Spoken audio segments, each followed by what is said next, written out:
In my last video, I showed how trading cards help us understand reality when we organize them, but what happens when we try to turn people into trading cards? Notice how every social media post looks like a trading card.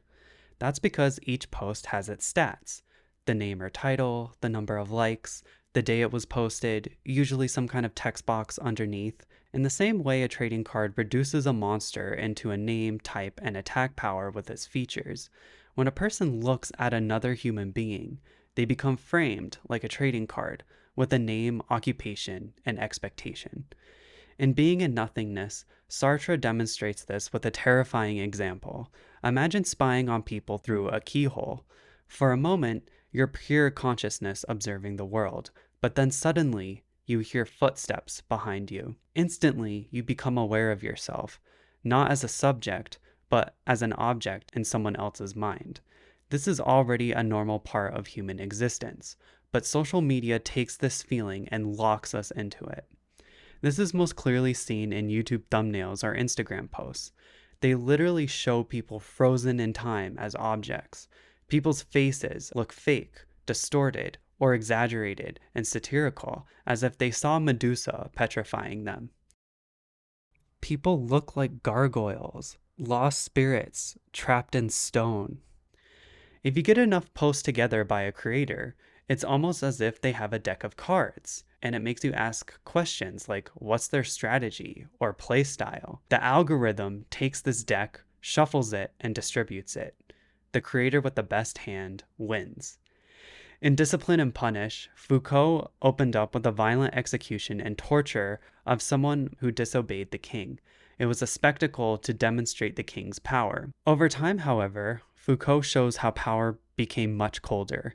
Instead of spectacles, people became legible, the same way trading cards can be organized by their features. And I imagine today, if Foucault were still alive, he would have written a book on social media, because it's a natural continuation of his work. And strangely, Foucault would probably say that social media merges both types of power, spectacle and surveillance. We are constantly being watched, while also performing. Derrida believed modern technology would create more and more ghosts haunting the present, and social media may be the perfect example of this. The internet never fully lets us disappear. Old images, posts, and versions of ourselves remain frozen in time, continuing to shape the present long after the moment has passed. And because of this, people begin to play themselves as trading cards, like duel monsters, locked in a mythical battle between good and evil, a game that must be won through optimized stats, likes, attention, and performance.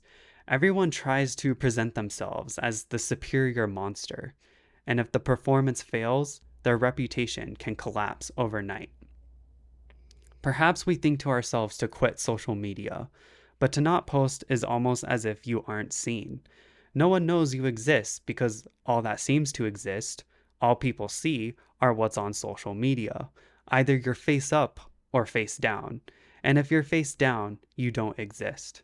You're essentially unplayable. But if you're face up, you become legible. And once you're legible, you become playable and organized in the system.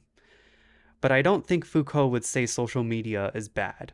I think he'd merely just want us to be aware of the power dynamics at play, and what we can do to begin changing those power dynamics to our advantage.